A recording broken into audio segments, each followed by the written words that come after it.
salam sejahtera untuk kita semua. Om Swastiastu, Namo Buddhaya, salam kebajikan, Rahayu, Rahayu, Rahayu. Bagaimana kabarnya hari ini sedulur Jogja? Semoga dalam keadaan sehat, bahagia dan juga bersemangat untuk melaksanakan hari yang spesial di kesempatan ini. Dan kita berjumpa tentu saja di obrolan Kris, kerabat istimewa. Sangat berbeda di kesempatan ini karena kita akan berbincang, ngobrol santai, ngobrol seru bersama dengan Wakil Gubernur Daerah Istimewa Yogyakarta, Kanjeng Gusti Pangeran Adipati Aryo Pakualam ke-10. Dan hari ini saya tidak sendirian, tapi saya punya co-host nih.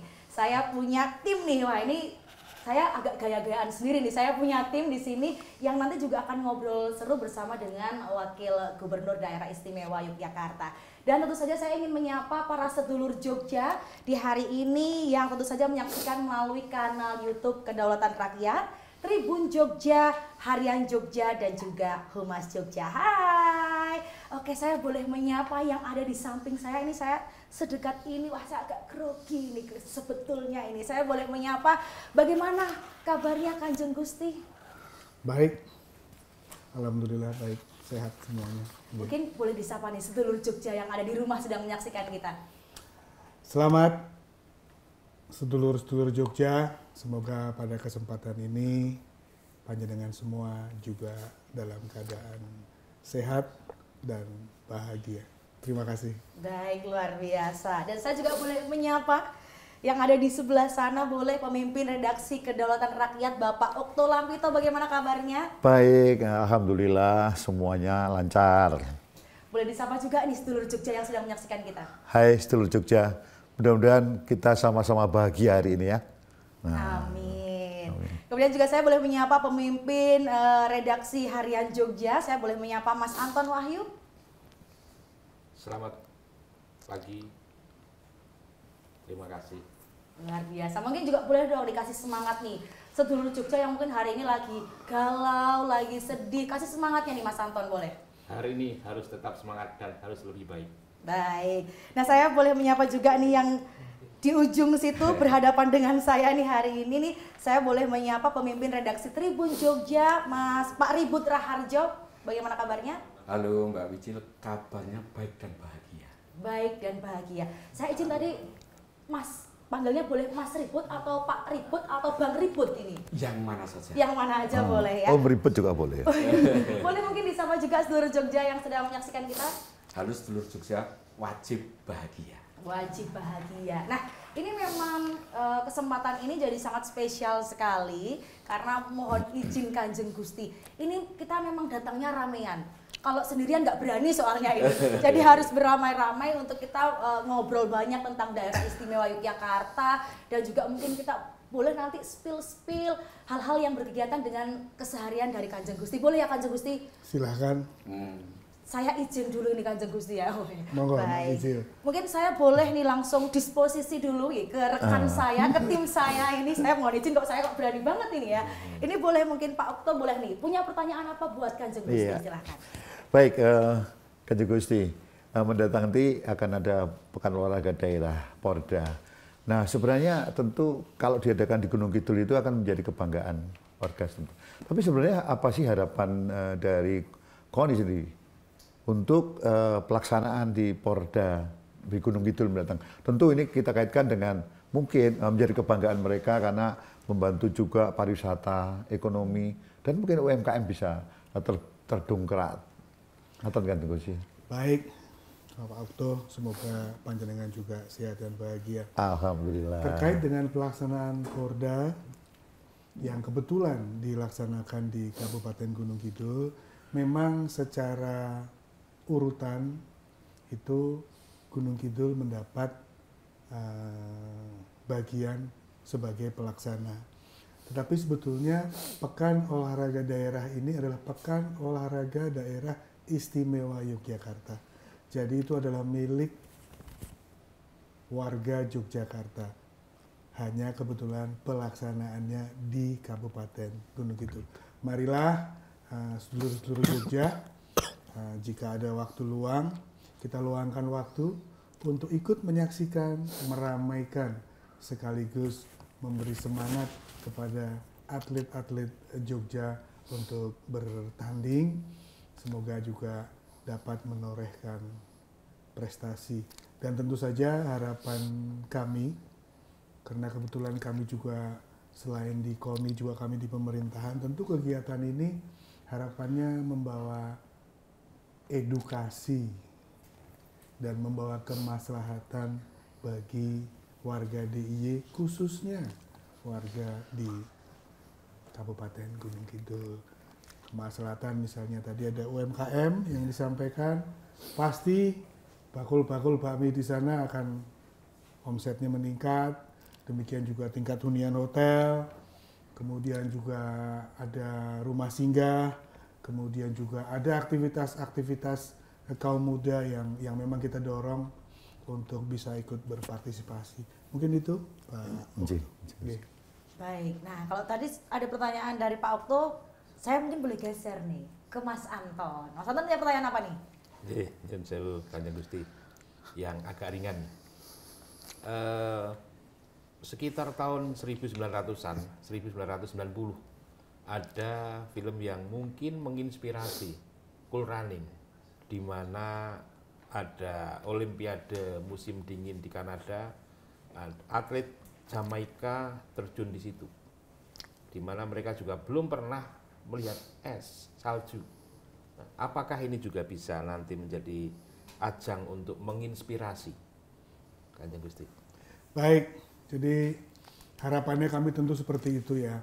Kalau tidak salah filmnya itu adalah satu tim kereta salju Ya. yang kalau nggak salah 3 atau 2 orang, 3 orang ya, yang dilatih di mana mereka bahkan merasakan salju pun belum pernah, tetapi ikut lomba Olimpiade musim dingin khususnya di kereta salju. Kalau nggak salah namanya kereta itu bobsled kalau nggak salah.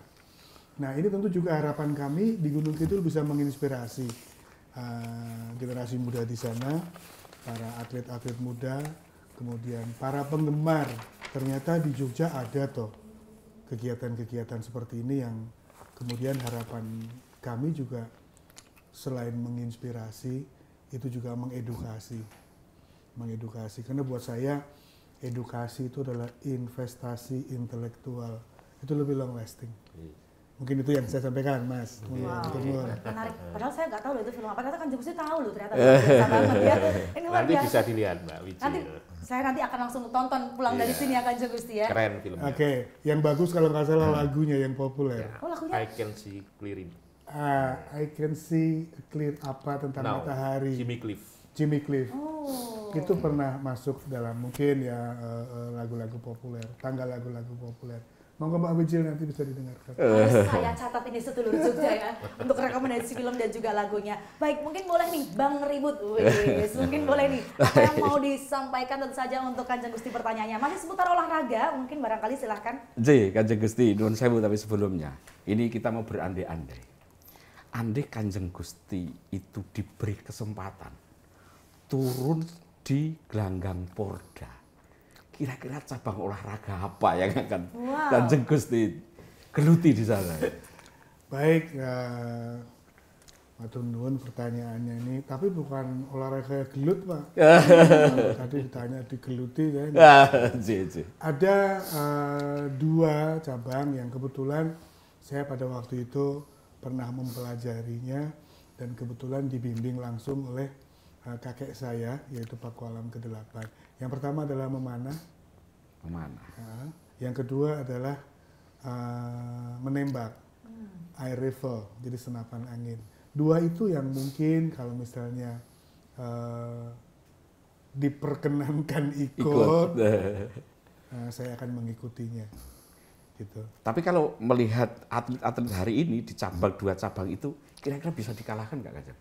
Saya kalah jauh karena metodologinya, kemudian daya dukung peralatan, kemudian dan lain-lainnya kita tidak bisa menafikan bahwa semua sudah berkemajuan.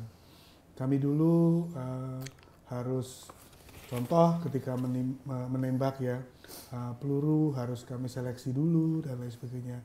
Sekarang sudah ada peluru-peluru khusus. Demikian juga memanah. Memanah itu dulu anak panah kami masih terbatas. Mungkin dari, ya sekarang masih ada di kelas tradisional. Tetapi kalau untuk recur sudah karbon, sudah lain sebagainya, teknologi yang tidak mungkin kita hentikan. Dan tentu ini sangat membantu para atlet untuk meraih prestasi.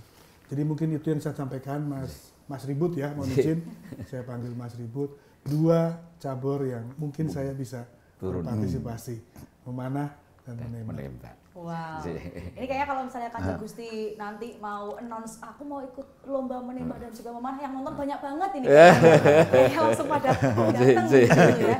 Tapi jadi menarik banget ini Kanjeng Gusti. Kalau saya beberapa kali juga berjumpa dengan Kanjeng Gusti di event-event yang lainnya, melihat jadwalnya Kanjeng Gusti itu kan sangat padat dari pagi sampai malam, bahkan harus berpindah di satu kabupaten ke kabupaten yang lainnya di jam yang mungkin sangat luar biasa. Ini boleh dibagi resepnya buat kami, buat tentu saja sedulur Jogja untuk menjaga kebugaran. Itu ada nggak resepnya? Atau misalnya ada ramuan khususnya atau olahraganya apa nih Kanjeng Gusti? Jamu. Baik, ini pertanyaan agak susah juga menjawabnya. Jadi tentu yang pertama adalah kalau buat saya pribadi itu bekerja dengan ikhlas. Jadi apapun yang ditugaskan, yang menjadi tanggung jawab, ya sebisa-bisanya, semaksimal mungkin kita selesaikan dengan penuh tanggung jawab. Sehingga, dan satu hal lagi juga, kalau mengerjakan sesuatu tuh selain ikhlas, dikerjakan dengan senang. Jadi ya pasti kalau tidak selalu senang ya kadang-kadang sambat-sambat, kok sumuk banget, iki pas wah iki jame kudune maem kan begitu kan. Tapi yang penting semangat dan ikhlas. Lalu yang kedua sebetulnya ya memanfaatkan di sela-sela kesibukan itu waktu istirahat. Saya kadang-kadang mungkin tidur di mobil atau istirahat di kantor dan lain sebagainya. Banyak-banyak minum air putih. Itu aja. Kalau jalan kaki atau jogging? Ya, paling kalau kegiatan olahraga saya, karena saya waktunya juga terbatas, mungkin hanya jalan pagi. Jalan pagi-pagi, bangun pagi, subuh. Setelah subuh kita jalan pagi, tanpa sepatu Mbak. Jadi bahasa sederhananya itu nyeker. Ya, jalan. Kalau boleh grounding kita ya? Ya, biar grounding, biar jalan ke depan rumah, kebetulan menempati rumah yang luas, jadi saya bisa jalan ke depan ke belakang, dan itu aja Pak olahraga pagi. Oke, tapi itu rutin ya, simple tapi rutin. Rutin gitu, setiap hari, kecuali kalau pas dinas keluar kota, hanya itu aja. Tapi kalau kebetulan pas di Jogja, itu yang saya lakukan. Iya, jadi itu patut kita tiru ya, tentu saja, karena di waktu-waktu yang sangat padat juga tetap harus olahraga, bergerak begitu ya. Baik, sedulur Jogja, kita akan break sejenak, tetap di Keris Kerabat Istimewa.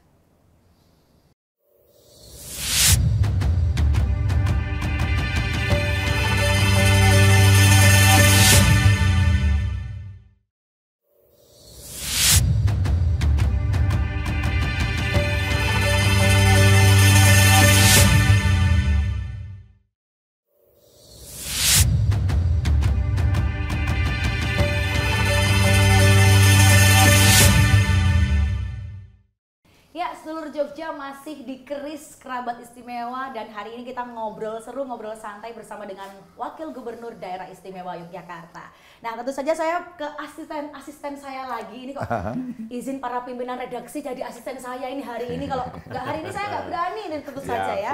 Baiklah, kita ke Pak Okto lagi. Mungkin Pak Okto masih punya pertanyaan untuk Kanjeng Gusti, silakan. Ada pertanyaan yang Kanjeng Gusti masih saya kaitkan dengan Porda. Monggo. Yang pertama tentu kenapa sih Porda di Gunung Kidul tadi kan, tentu dia bisa memberikan semangat untuk kebersamaan CDI tadi. Nah, apa dari penyelenggaraan tadi, apakah ada kebersamaan tadi yang Kanjeng Gusti mungkin memberi arah ke sana? Yang kemudian kenapa Kanjeng Gusti ya, kalau kita lihat tadi Pak Parda dulu, sementara di beberapa Olimpiade dan seterusnya itu kan biasanya Paralimpik di terakhir. Ya, baik, matur nuwun. Ini pertanyaan yang menarik dan bagus juga. Jadi secara umum baik di pekan olahraga internasional, katakanlah Olimpiade, Ya. bahkan pekan olahraga Nasional nasional, ya di PON itu. itu pekan olahraga Paralimpik itu biasanya diletakkan justru di Di akhir. di terakhir. Nah, Jogja istimewa. Jadi kami ingin menjadi sesuatu yang berbeda, bahwa mereka juga harus mendapat ruang, mendapat kesempatan. Mereka di Jogja kita letakkan di depan. Dengan diletakkan di depan, tentu selain mereka mendapat ruang, karena kebetulan yang sudah terjadi itu, jumlah atletnya tidak terlalu banyak. Iya di Paralimpik ya. Di Paralimpik. Nah, ini juga bisa menjadi benchmark untuk pelaksanaan kegiatan Pordanya. Sehingga nanti kegiatan Paralimpik bisa kita evaluasi. Kemarin saya habis keliling, baik itu karena tidak semua venue di Gunung Kidul ya, untuk atletik itu di Mandala Krida. Iya. Saya juga mengunjungi di sana. Ada beberapa yang bisa menjadi catatan kami, misalnya permakanan. Kemudian di Gunung Kidul ada beberapa fasilitas terkait dengan penanganan sampah dan lain sebagainya. Ini mumpung jumlah atletnya tidak terlalu banyak, sehingga itu bisa menjadi bahan evaluasi kami. Tetapi yang lebih penting dan yang lebih utama bukan itu. Bagaimana kita memberikan apresiasi dan ruang bahwa mereka juga atlet DIY dan mereka berhak mendapatkan hak yang sama. Itu Mas Oki. Wow, luar biasa. Boleh kita berikan tepuk tangannya. Ini juga tentu saja semoga bisa jadi percontohan di pusat ya Kanjeng Gusti ya. Monggo, saya nggak berani. Tapi pasti itu momen yang sangat spesial sekali ya dan sangat mengena di hati begitu. Nah ini saya juga boleh ke Mas Anton nih. Mungkin Mas Anton punya nggak quotes tertentu apa gitu yang perlu dikonfirmasi nih sama Kanjeng Gusti ini kira-kira seputar olahraga. Ji, Kanjeng Gusti, ada quote yang menarik bagi saya. Jika kamu tidak kalah, kamu tidak akan menikmati sebuah kemenangan. Jadi kamu harus merasakan dua-duanya. Saya kira pesan sportivitas penting dalam Porda nanti. Iya. Pripun Kanjeng Gusti? Baik, matur nuwun. Ini semakin lama pertanyaannya semakin sulit. Tapi nggak apa-apa. Dimanapun sebetulnya selalu kita tekankan yang namanya sportivitas. Sebetulnya tidak hanya di olahraga, tetapi di dalam kehidupan sehari-hari, ya itulah namanya kehidupan. Seperti kalau batik itu parang, naik turun, ada kalanya naik, ada kalanya turun. Nah itu juga bagaimana kemudian nilai-nilai dari atau value dari sportivitas itu sebetulnya betul-betul dipahami. Jadi nggak akan ada orang yang menang terus dan nggak akan ada orang yang kalah terus. Bagaimana kemudian effort atau usahanya dalam rangka pencapaian itu.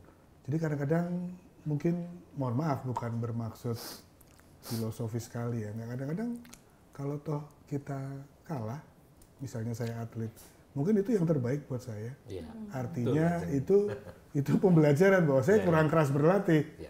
Mungkin juga merupakan peringatan terhadap diri saya ketika seandainya saya atlet kemudian saya menang, bisa jadi atau saya kalah, kalau saya menang nanti jangan-jangan saya besar kepala. Jadi mungkin sebetulnya banyak sekali yang bisa kita ambil. Tapi saya sepakat bahwa sportivitas itu tetap harus menjadi nilai utama dalam suatu pertandingan.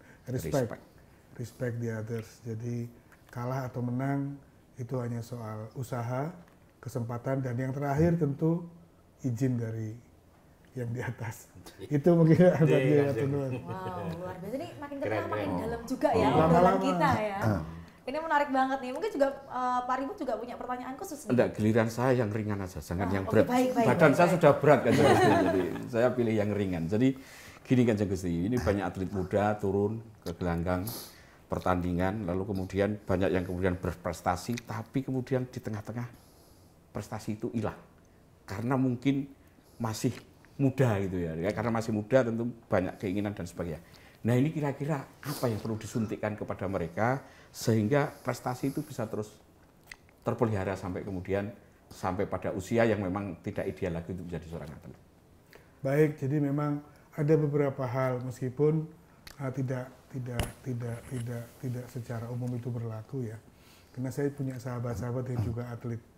Yang pertama, khusus untuk DIY, itu atlet-atlet kita itu kebanyakan mahasiswa, bersekolah pelajar.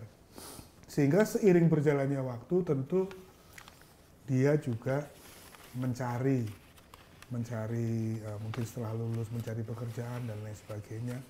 Kemudian juga sebagai pelajar dan mahasiswa tentu punya tanggung jawab utama, dia harus belajar dan lain sebagainya. Di awal-awal memang dimungkinkan, tidak terlepas dari tanggung jawab kami di Provinsi Daerah Istimewa Yogyakarta tentu mengadakan pembinaan. Nah kadang-kadang sering disalahartikan bahwa pembinaannya tanda petik bonusnya kurang dan lain sebagainya. Ya itu wajar lah, kita tidak bisa menafikan bahwa apapun pasti ada korelasinya dengan itu. Tapi kami mencoba untuk bagaimana lebih, mohon maaf saya menggunakan bahasa Jawa ya mungkin, bagaimana lebih diuwongke. Nah, harapannya itu semoga bisa mereka lebih berkelanjutan untuk tetap menjadi seorang atlet.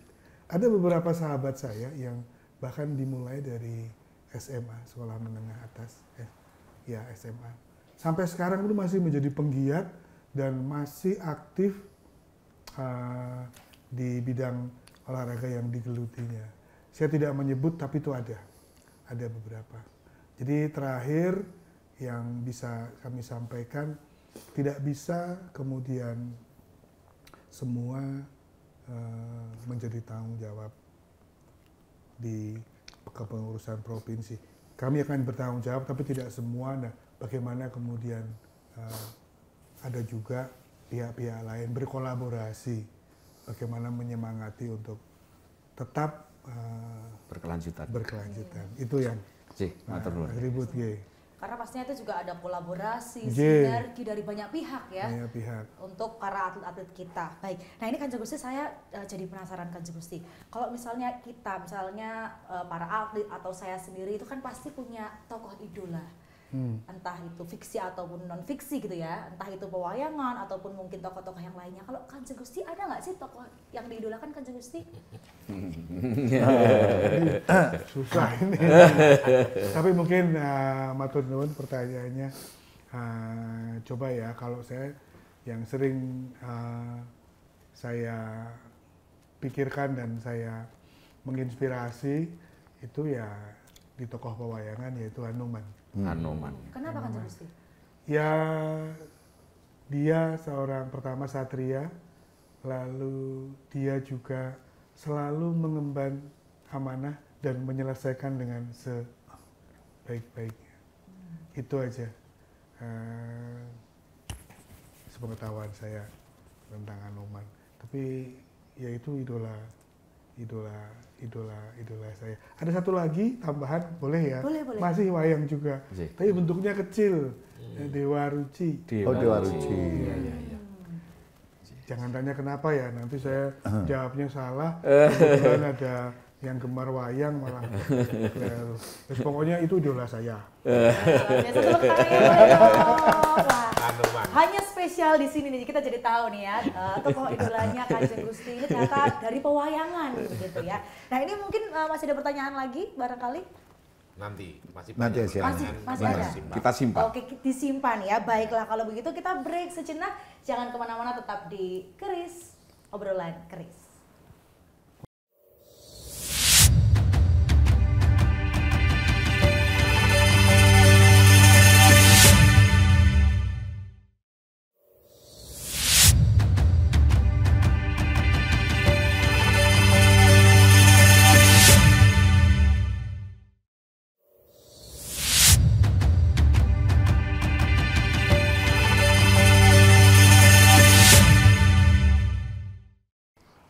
Sedulur Jogja masih di obrolan Keris Kerabat Istimewa bersama dengan Wakil Gubernur Daerah Istimewa Yogyakarta dan juga saya masih ditemani para asisten saya, para pimpinan redaksi terbaik di Daerah Istimewa Yogyakarta dari Kedaulatan Rakyat Tribun Jogja dan juga Harian Jogja. Boleh tepuk tangannya dong. Luar biasa. Dan juga pastinya untuk para seluruh Jogja yang menyaksikan di kanal YouTube Kedaulatan Rakyat, Tribun Jogja, Harian Jogja, dan juga Humas Jogja, boleh komen-komen silahkan ya, boleh silahkan kasih pertanyaan, tanggapan, langsung aja di komen di tayangan ini ya. Baiklah, kita lanjut lagi di segmen ini. Mungkin kalau tadi udah dari Pak Abdul terus, saya boleh nih dari Pak Ribut. Nanti Pak Ribut Mary kalau terakhir terus ya, Ya, kan? ya. Di monggo silakan Pak Ribut. Akulah yang terakhir. Silakan. J, baik, Kanjeng Gusti ini masih nyangkut, kira-kira nyangkut wayang gitu, J. Puro Pakualaman ini sebagai pengemban kebudayaan gitu kan. Kemudian sering menggelar atraksi budaya di sana. Tetapi di gelaran atraksi budaya itu saya tidak menemukan ini dalang kondang gitu ya. Ini jatilan, kelompok jatilan yang kondang gitu. Apakah itu disengaja atau karena budget ini kira-kira Kanjeng Gusti? Baik, terima kasih. Ini pertanyaan dari Mas Ribut ini juga luar biasa. Berarti beliau juga mengamati. Saya matur nuwun sekali, berarti diapresiasi. Yang pertama tentu memang tagline Kadipaten Pakualaman, karena masing-masing yang jumeneng itu punya tagline. Ya, kebetulan saya ketika dinobatkan, kemudian tagline saya pengemban kebudayaan. Nah, kebudayaan ini tidak dalam konteks berkesenian belaka. Jadi mungkin budaya kerja, budaya disiplin, budaya banyak lah. Nah, kalau tadi menyangkut apa yang disampaikan oleh Mas Ribut terkait dengan kegiatan-kegiatan budaya yang ada, memang kami secara rutin menyelenggarakan kegiatan budaya. Misalnya pada saat Setu Kliwon itu selain ganti Dwaja, ganti pasukan Jaga, itu kemudian juga ada kesenian rakyat. Memang kami sengaja memilih penggiat atau kelompok-kelompok kebudayaan di daerah istimewa Yogyakarta yang mungkin tanda petik belum dikenal atau kurang terkenal atau mungkin tidak dikenal. Kami hanya ingin memberikan ruang dan memberikan kesempatan kepada kelompok, kemudian penggiat seni itu untuk ikut tampil, sehingga tentu bahasa kekiniannya, harapannya itu meningkatkan rating mereka. Pasti ada yang update status tentang mereka. Harapannya kami membantu bahwa di DIY itu ada seperti ini. Itu yang dari kelompok-kelompok seni. Demikian juga dengan di pewayangan. Ada beberapa event seperti misalnya Satu Suro, kemudian juga pada waktu peringatan Hateging Nagari atau berdirinya Kadipaten Pakualaman, kami kadang-kadang mementaskan wayang kulit yang tentu saja gerak-gerak Jogja ya. Nah, itu juga dalang-dalang muda, dalang-dalang yang belum terkenal, sesekali juga ada dalang senior juga.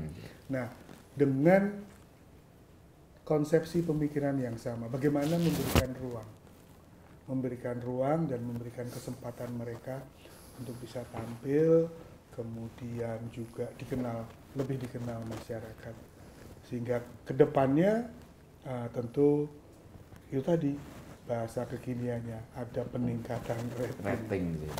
Itu artinya kalau sudah tampil di Kadipaten Pakualaman, rating naik, jadi kondang. Harapannya ya tidak menjamin orang kok dumeh kemudian wah ning Pakualaman sudah dilaris mboten. Tetapi ada satu kesempatan bahwa mereka juga, kita harus menghargai bahwa mereka juga ada dan mereka eksis. Dan mereka juga punya kesempatan yang sama untuk bisa melakukan kegiatan budaya di Pakualaman. Ya, baik. Terima kasih Pak Ribut. Saya sekarang boleh geser ke Mas Anton. Kalau tadi Pak Ribut udah nanya soal kebudayaan, saya minta Mas Anton tanya yang lainnya. Tentang apa kira-kira? Oke. Saya bukan Gusti. Monggo. Yang ringan-ringan mawon. Nggih. Nah, kuliner saat ini menjadi sesuatu yang diburu. Bahkan di banyak tempat-tempat hidden gem, di pelosok didatangi. Nah, ada nggak pengalaman menarik terkait dengan kuliner? Barangkali Kanjeng Gusti punya rekomendasi atau menu apa yang paling disuka? Baik, matur nuwun. Ini pertanyaannya komplit ya, olahraga, budaya, dalang, wayang, Kuliner.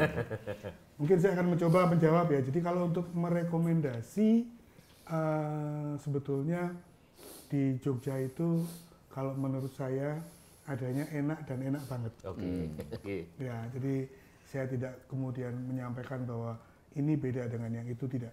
Tapi itu lebih kepada personal taste. Ya.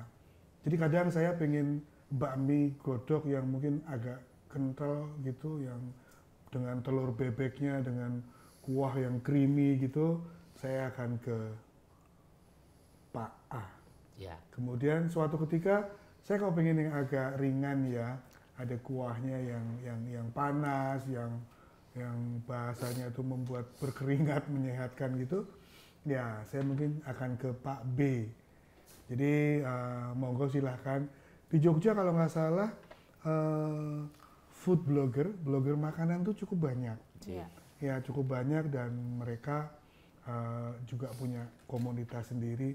Nah monggo silahkan, itu juga bisa menjadi apa ya, referensi. Karena semuanya itu kan personal taste. Mungkin saya bilang enak, mungkin ternyata tidak bagi yang lainnya dan lain-lain sebagainya. Jadi saya nggak berani lah menyampaikan ini enak atau enggak. Tapi saya biasanya berpindah-pindah. Ya. Baik bakmi atau mungkin sate kambing Ya. atau mungkin bebek goreng dan lain sebagainya. Bahkan burjo pun juga saya kadang-kadang pindah-pindah. Oh, gitu ya. Iya, burjo. Saya penggemar burjo juga.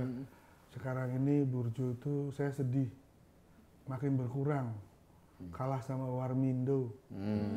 Sehingga harus membutuhkan upaya khusus untuk mencari burjo yang burjo. Mungkin itu Mas Anton yang Jadi, saya sampaikan. Nyun sewu, Kanjeng Gusti. Pernah nggak misalnya pada suatu kesempatan tiba-tiba jalan bareng dengan Gusti Putri untuk berburu kuliner? Ya, kebetulan anak saya cuma 2 kebetulan dan sudah menikah semua, sehingga di rumah saya tinggal dengan istri saya, ya kegiatannya ya dolan. Jadi kalau ada kesempatan kami selalu mencoba sesuatu yang baru, dan itu informasi itu biasanya kami dapatkan dari sosial media. Oh di sana ada, atau mencoba kembali di masa lalu yang masih buka. Kadang-kadang dulu tuh di sini ada yang, tapi seiring berjalannya waktu Udah nggak ada. sudah tutup. Nah kalau masih ada mungkin kita coba lagi lah, mencoba untuk apa ya, merefresh kembali zaman dahulu kala ketika belum mempunyai anak dan lain sebagainya, kita sering jalan-jalan. Iya. Jadi sekarang ketika anak-anak sudah besar, ya kami tetap mengupayakan tadi itu istilahnya apa ya, kalau buat saya ya dolan bareng lah. Jadi quality time-nya nostalgia Ya. jajan. Sampai luar kota? Iya pasti, kadang-kadang. Oh iya. Kadang-kadang saya mungkin soto itu sampai ke Solo, Solo, oke. bahkan juga sampai ke Semarang. Wow. Iya. Sampai ke Semarang. Jadi apalagi sekarang ada tol Jogja Iya. Bawen. Semarang ya. Di Semarang. Itu tentu lebih cepat. Kita sudah bisa masuk Prambanan, Kartosuro kita terus, nanti keluar kita di Semarang. Kita bisa sarapan soto di sana. Oh, ngeten ya. Nggih. Kapan-kapan kan boleh diajak makan soto Kanjeng Gusti. Boleh. Oh, tidak jadi berdua dong. Lama-lama ini. Ramai-ramai ya. Kalau Nyun sewu, Kanjeng Gusti, pernah nggak masak di rumah atau mungkin menu favorit yang dibikin oleh Kanjeng Gusti? Salah satu kesukaan saya adalah hobi saya, kesenangan saya itu adalah memasak. Oke. Jadi ada kebahagiaan tersendiri ketika memasak dan hasilnya itu dinikmati. Syukur-syukur sampai habis. Ya berbagai macam tanggapannya, kadang-kadang enak, kadang-kadang biasa, kadang-kadang kurang asin, itu wajar lah. Tapi saya sering, jadi dulu ketika anak-anak masih sekolah, bahkan yang kadang-kadang menyiapkan sarapan, selain dengan istri saya tentu saja, tapi saya menyiapkan sarapan buat mereka. Menu favorit? Menu favorit yang jelas adalah nasi goreng. Oh iya. Nasi goreng. Jadi nasi goreng itu menurut mereka saya nggak ada lawan. Menurut mereka saya nggak tahu. Mungkin kalau bagian jenengan yang wah mengkong ini. Saya jadi ngebayangin ini Kanjeng Gusti lagi di dapur ya kan, terus motong-motongin cabai, terus habis itu goreng telur. Itu kan ini luar biasa banget ya. Mungkin sedulur cucu juga nggak pernah membayangkan kalau ternyata Kanjeng Gusti juga gemar juga memasak, hobi memasak gitu. Wow, keren banget ini. Ini wah saya juga jadi penasaran dengan rasa nasi goreng. Wah.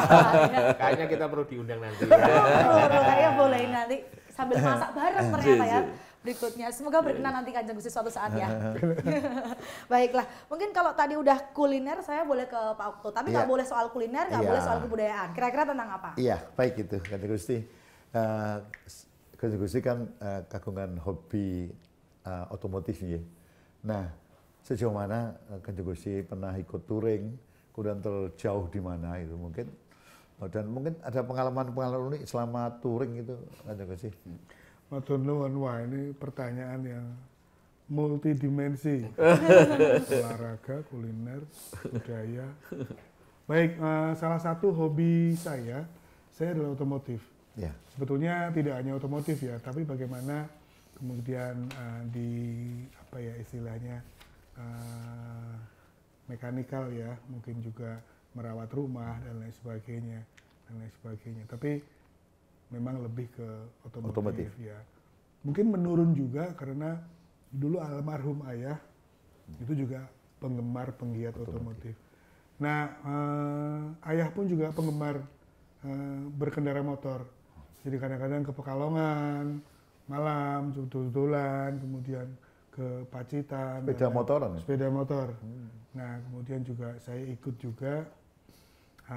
Kebetulan saya juga memelihara beberapa motor tua terutama. Saya ada Harley Davidson tahun 1957. Oh, Harley Davidson 57. Ya, Sporter XL 1000 cc.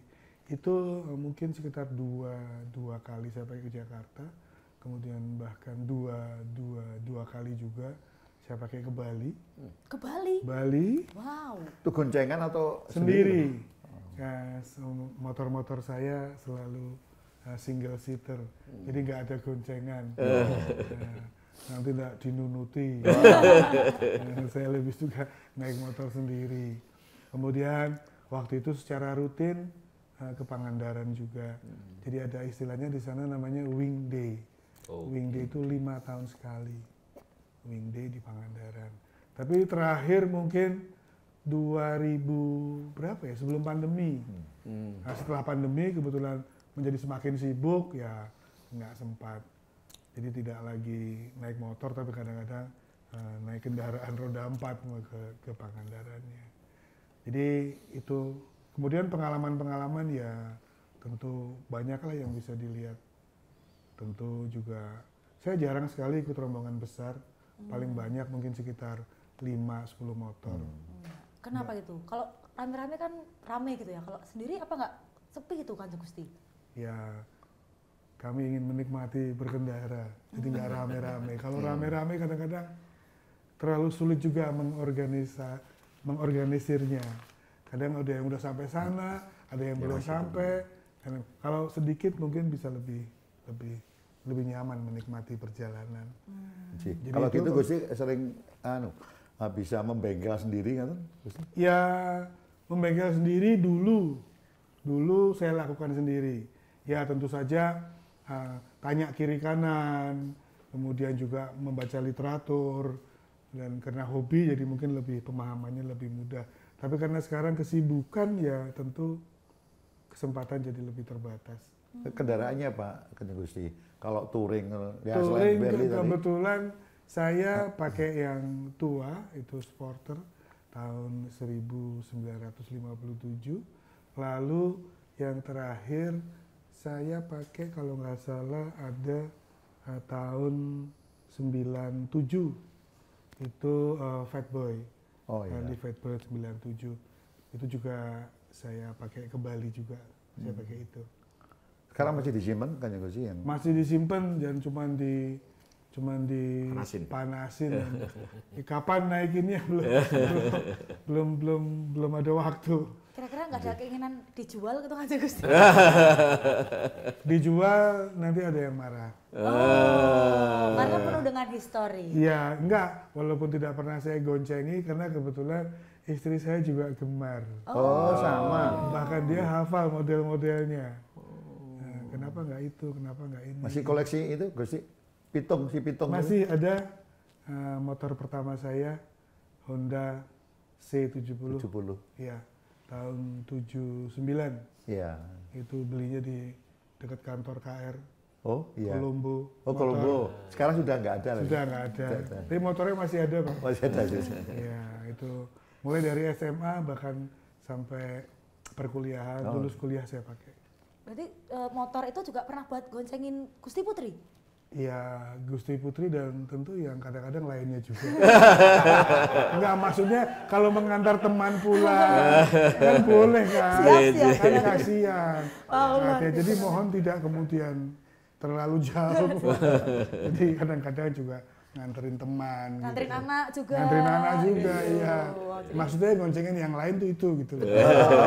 Jadi emang banyak banget sejarahnya dan juga ceritanya ya, punya wah, nilai yang sangat luar biasa. Ini juga saya dengar-dengar ada fun fact juga, izin Kanjeng Gusti kalau salah boleh dikoreksi juga. Ini Kanjeng Gusti juga bisa benerin engsel pintu sendiri, benerin perabotan di rumah juga sendiri, bahkan pernah di luar negeri ya Kanjeng Gusti.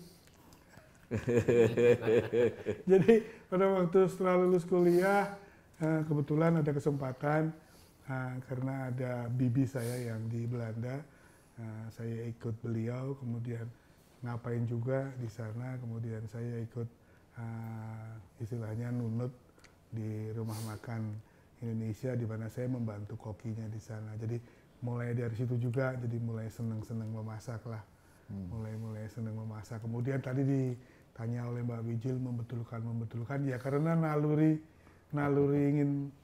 ingin apa ya, membetulkan atau melihat sesuatu yang ini harusnya fungsinya tidak seperti ini, hanya itu aja. Dan tentu ada batasan-batasan hal mana yang bisa saya lakukan ketika ini sebaiknya dilakukan oleh tukang, tentu saya akan kepada tukang. Nanti kalau saya semua nanti gimana, nanti tukangnya nggak dapat rezeki. Saya harus berbagi pekerjaan. Tapi lebih dari semua itu, tidak lebih dari bahwa itu adalah hobi. Itu aja.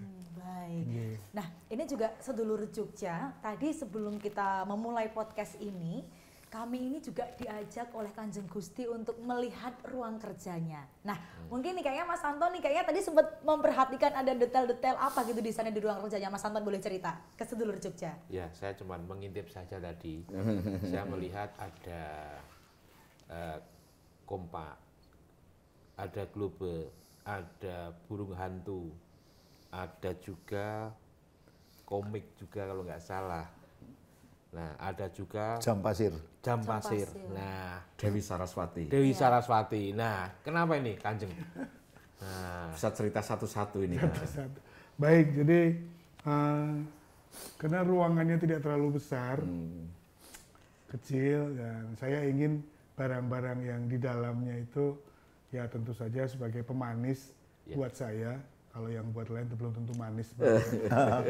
Dan buat saya sebagai pengingat atau sebagai inspirasi buat saya. Pertama tadi disebut Mas Anton ada jam pasir. ya. Ya, jam pasir. Saya diajarkan oleh leluhur saya, eyang dan ayah saya, bahwa saya harus menghargai waktu. Ya. Itu direpresentasikan dengan jam pasir. Kemudian globe itu kan peta. Nah, di situ tergambar posisinya di mana, bagaimana letaknya di mana. Berarti memberikan semacam peringatan kepada saya bahwa dengan itu mengingatkan saya untuk sadar posisi sebagai apa, bagaimana, dan harus seperti apa. Itu. Nah, tadi juga ada Dewi Saraswati. Ya, nah, betul. Dewi Saraswati sebetulnya itu dari keyakinan Hindu ya. Tapi Dewi Saraswati adalah seorang dewi yang mencerminkan kebijakan, kepandaian, dan juga penguasaan tentang apa namanya berkesenian. Ya. Karena dia menggambarkan dia membawa kitab, dia membawa alat musik dan lain sebagainya. Sehingga dapat mungkin secara sederhana ya Dewi Saraswati adalah Dewi kebijakan, Dewi pengetahuan, dan itu juga menjadi idola. Lalu juga tadi ada komik ya, Ya. Kompas tentu saja penunjuk arah. Saya harus tahu kemana arahnya saya. Kemudian komik ya, kalau komik itu hiburan. Tapi dari banyak komik sebetulnya kita bisa mendapat inspirasi juga bagaimana alur cerita, menggambar dan sebagainya. Tidak semata-mata hiburan. Banyak juga komik-komik yang mengedukasi. Kemudian tadi kalau mungkin jenengan disebut tadi lihat juga ada Star Trek. Star Trek. Ya, Nah, iya kan? Star Trek itu saya seorang tracker juga ya. Jadi kalau penggemar Star Trek disebut tracker. Trekkie atau tracker. Ya, di situ ada Captain Kirk, kemudian juga ada Mr. Spock, ada kemudian Zulu dan lain sebagainya, itu menggambarkan karakter-karakter yang ada dan luar biasa. Star Trek itu kan digambarkan sekitar tahun 60-an menjelang tahun 70. Seperti juga film Flash Gordon. Bagaimana orang ke bulan. Tapi coba beberapa dekade kemudian dan itu terbukti. Sehingga fiksi-fiksi ilmiah itu bukan hanya imajinasi kosong, tetapi ada kemungkinan bisa terjadi. Pada waktu itu Star Trek kalau nggak salah sudah punya komunikator. Yang pada saat itu belum ada handphone, sekarang sudah ada, bahkan mengirimkan data dan sebagainya. Kemudian juga ada injeksi tanpa jarum di Star Trek. Sekarang sudah ada injeksi tanpa jarum dan lain sebagainya. Jadi ini yang menginspirasi. Kenapa saya senang gitu loh. Mungkin satu lagi yang terakhir belum. Tadi ada burung hantu. Kenapa ini? Nah, burung hantu itu begini. Di dalam tiap mitologi kita tahu ada mitologi barat, ada mitologi timur, dan ini khususnya mitologi di barat, ya. Itu di wilayah Eropa ke atas sana, Nordik. Itu kebetulan saya lahir bulan Desember. Nah, hewan kelahiran Desember itu adalah burung hantu. Iya. Owl. Guwek kalau Guwek, nah kalau Jawa guwek. Guwek. Iya, guwek itu senyap tapi tepat. Ya, kayak logonya apa sih? Densus 88. Nah, itu. Saya nggak tahu, mungkin Densus 88 Desember juga kali. Ulang tahunnya Desember juga ternyata ya. Tapi itu mungkin iya, tapi jadi menarik banget di ruangan yang sangat intimate itu ya, ruangan yang tidak terlalu besar, ada barang-barang yang ternyata punya makna sangat dalam gitu ya, yang mungkin juga menjadi pengingat untuk Kanjeng Gusti dalam terus berkarya gitu. Nah, kalau mungkin ada lagi pertanyaan, satu lagi, saya tadi cuma mengintip ya. Di meja ada coret-coretan, kayaknya ada banyak buku dan kemudian ada kayak sketsa-sketsa. Apa ini Kanjeng? Ada gambar pagar saya lihat tadi. Jadi salah satu kesukaan saya adalah menggambar. Jadi apapun sesuatu yang akan saya kerjakan, biasanya saya gambar dulu. Di dalam rangka sebetulnya tadi kalau Mas Anton dan teman-teman yang lain ada agak terbuka sedikit sketsa pagar. Nah itu rancangan rencana yang akan kami implementasikan di pulau. Gitu ya. Nah, di dalam rangka membuat pagar pun, kalau saya harus ada referensinya. Ini model apa sih, tipe apa sih, kenapa begitu, kenapa polanya begini, harus bisa dijelaskan. Jadi ada bahasanya mungkin pagar gaya Eropa, pagar gaya Eropa pun dibagi-bagi era ya. Era Victorian, era Gregorian dan segala macam itu beda-beda. Nah, saya mencoba juga untuk kira-kira yang pantas untuk puro mana sih. Biasanya saya mix juga dengan sedikit gaya-gaya Jogja lah. Ada filosofinya itu Kanjeng? Ya, filosofinya ada, tapi kan kadang orang juga ngapain juga bikin pagar dibahasnya terlalu jauh. Pagar ya pagar aja. Tapi enggak, paling tidak untuk saya pribadi itu ada catatan-catatannya. Oh, Iya. Itu syukur-syukur ada filosofinya lah. Tapi itu untuk internal. Jadi nanti bahasanya mungkin ada yang kurang gawean, pagar we digagas. Gitu kan. Tapi itu salah satu hobi. Jadi saya sukanya ngorek-orek catatan segala macam. iya, iya. Tapi saya pernah lihat sendiri Kanjeng Gusti waktu itu di Puro Pakualaman ada yang ngecat pagar gitu ya. Lalu kemudian disamperin sama Kanjeng Gusti lalu dibenak gitu. Detail sekali ternyata. Ya semuanya bermula dari yang kecil. Iya. Jadi sebetulnya ya kalau orang Jawa bilang ya hati-hati karo kerikil. Nek watu gede kan iso diendati. Nek watu kerikil nek kepidak atau mlebu ning sepatu kangelan loh. Terus Kalau batu yang besar bisa kita bisa hindari karena kelihatan. Tapi justru yang kecil-kecil, yang detail itulah yang tentu harus lebih diperhatikan. Mungkin Kalau soal itu- buku tadi Kanjeng, Ya. saya lihat kok ada banyak buku-buku. Apakah Kanjeng Gusti juga hobi membaca buku atau barangkali bisa disampaikan buku yang sering dibaca atau favoritnya? Saya hobi membaca secara keseluruhan Oke. dan saya sampaikan juga tergantung moodnya apa. Kadang ya wayang, kadang kalau bosan wayang ya agama, kadang-kadang ya soal pemerintahan. Kan ada tuh macam-macam laporan apa segala macam ya harus dipahami. Kadang juga yang saya baca itu biasanya itu menyangkut terkait dengan apa yang akan saya kerjakan. Contoh misalnya siang ini saya akan mendapat tamu dari pada waktu itu dari Bulgaria, ada Bulgaria. Maka saya mencari sumber-sumber dan akan membaca yang terkait dengan Bulgaria, itu. Ya. Bulgaria. Apa sih? Nah sebagainya. Sehingga ketika saya bertemu, saya bisa bicara. Demikian juga ketika harus ada kegiatan rapat atau mungkin saya diminta untuk memberikan atau sebagai narasumber. Nah itu biasanya juga. Jadi kadang-kadang saya juga sok bingung karena harus membaca sesuatu yang tidak saya suka. Tetapi harus saya baca karena nanti saya harus bicara tentang itu. Suatu ketika ada kegiatan eliminasi malaria di Kulon Progo karena kami masih punya daerah malaria di Kokap ya. Lalu ada NGO dari Filipina terkait dengan eliminasi malaria. Bayangkan, saya harus belajar malaria dan harus bisa bertukar pikiran, berdiskusi tentang malaria. Padahal seumur-umur kan sinau tentang nyamuk. Tapi itu dinamika sendiri. Iya. Dan saya matur nuwun karena saya diberi hobi membaca, itu aja. Termasuk juga hobi memotret juga ya Kanjeng Ya, ya kalau memotret itu kebetulan waktu itu diajari langsung oleh Eyang bagaimana kemudian diskusi segala macam, bagaimana menggunakan alat foto, kamera yang apa adanya, yang tidak harus, yang penting juga zaman dulu harus dilatih. Kalau sekarang ada artificial intelligence yang mereka sudah bisa.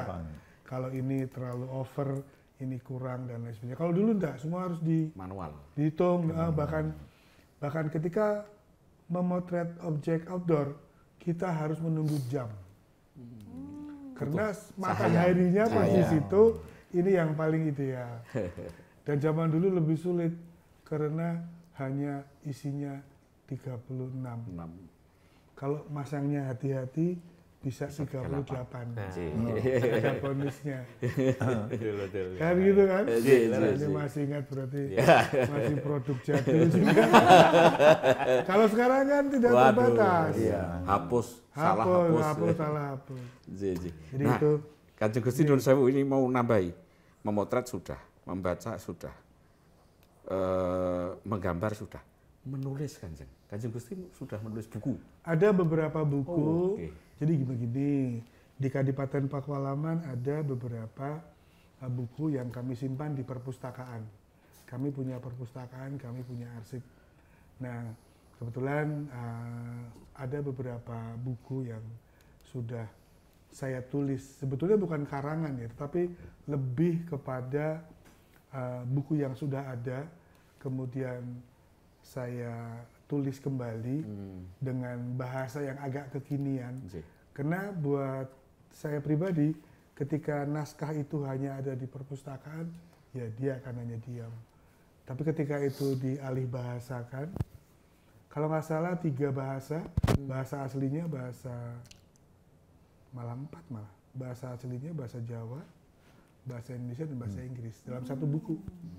Nah itu kemudian bahkan sudah ini cetak kali kedua mengenai kepemimpinan Astabrata versi Pakualaman. Sama-sama menggunakan dewa-dewa pewayangan Lokapala, tetapi ada beberapa unsur-unsur tambahannya lagi. Juga ada satu buku Warna-Sari Pakualaman komplit, itu mengenai arsitektur, kuliner, kemudian tata letak, bahkan juga ada busana dan segala macam itu juga ada. Istri saya juga tidak mau kalah, dia menulis tentang jajan pasar, tentang lurik, kain, wastra, dan kalau nggak salah ada 3 atau 4 buku, saya lupa. Tapi yang saya ingat-ingat betul Astabrata itu. Dicetak kan ya usianya? Dia dicetak. Iya, itu bisa didapatkan. Memang tidak kami jual secara umum, tapi kalau berminat bisa ke perpustakaan kami. Kapan-kapan mungkin Mbak Wijil, Mas Ribut, Mas Anto, dan Mas Okto belum pernah ke perpustakaan kami. Belum. Nah, belum pernah ke ruang arsip kami.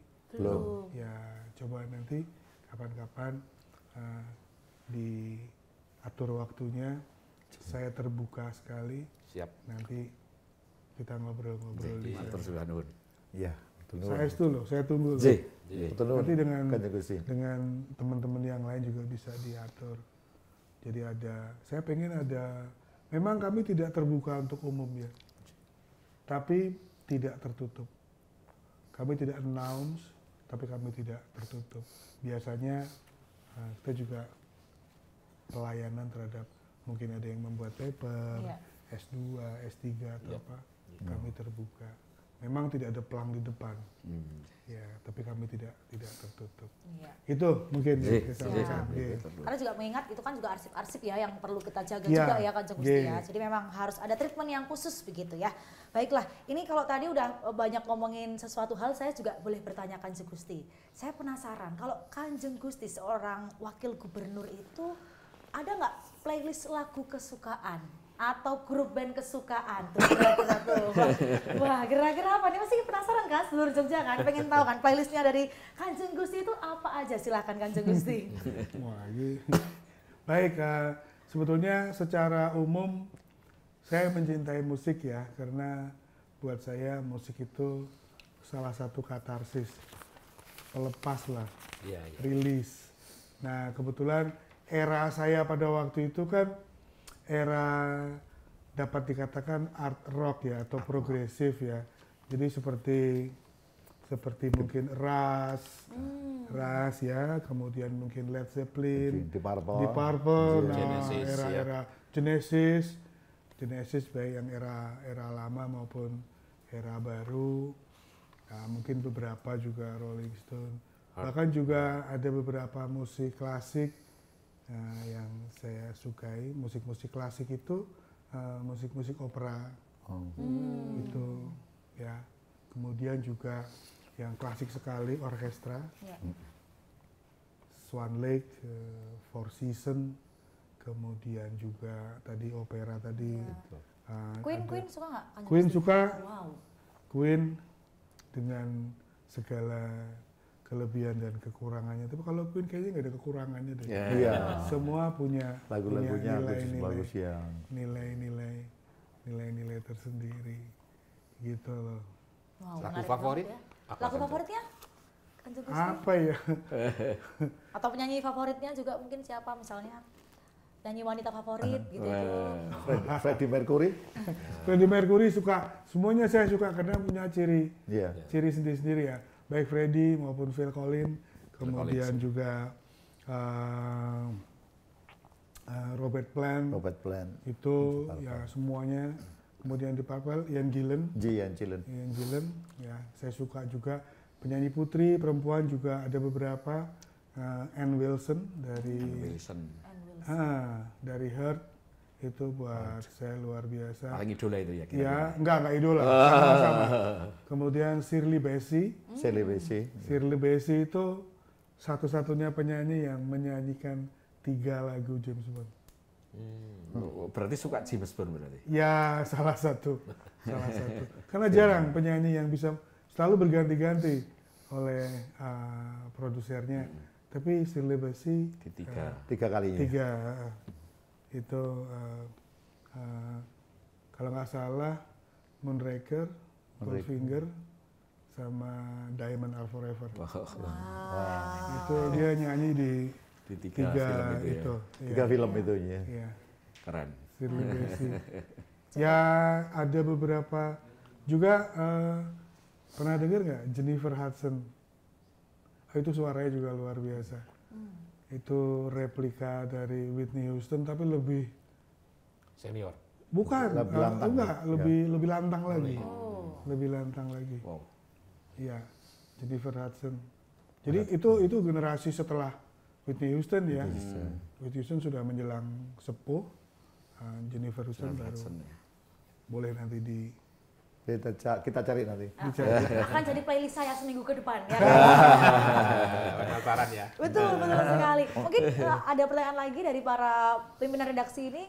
Terakhir saya beri kesempatan Ya. atau sudah cukup? Udah cukup ya. Ini cukup. luar biasa banget Ada. ya. Oh, ada lagi. Ini Terakhir soalnya ya? untuk motivasi sedulur Jogja juga. Oh, boleh. Kanjeng Gusti, kata-kata hari ini apa? Nah, biar kayak milenial Kanjeng Gusti mungkin boleh juga untuk menutup perjumpaan kita di momen ini. Silahkan monggo Kanjeng Gusti Apa kata-kata ya? hari ini. Kalau kata-kata hari ini mungkin dalam bahasa Latin ya, itu selalu di mana-mana menjadi quote saya. Ada dua yang selalu menyemangati saya, yang selalu saya pakai. Yang pertama adalah amat victoria curam. Artinya? Amat artinya adalah segala sesuatu itu meminta atau mensyaratkan persiapan. Jadi perencanaan yang detail. Itu yang pertama, amat victoria curam. Yang kedua, mohon maaf mungkin bukan sok bahasa Inggris ya, tapi kebetulan saya pakai ini, dapatnya sudah bahasa Inggris. Dan kalau nggak salah ini sudah dari SMA. Saya selalu pakai. Jadi, we must hurry for there they go and we are the leader. Wow. Itu saya tulis dan saya tempelkan di meja di rumah. Sampai hari ini. Sampai hari ini. We must hurry for there they go and we are the leader. Wow, luar biasa, tepuk tangannya dong. Ini terima kasih sekali Kanjeng Gusti, ini adalah momen yang luar biasa untuk kita semua. Tentu saja untuk sedulur Jogja juga kita udah ngobrol banyak hal, bahkan sampai kuliner, musik, kebudayaan, olahraga. Tentu saja sangat berarti sekali untuk kami. Dan tentu saja Kanjeng Gusti, tentu saja dari kami doanya selalu sehat, Amin, matur nuwun. selalu berbahagia, tentu saja untuk memimpin seluruh masyarakat di daerah istimewa Yogyakarta. Kiranya seperti itu.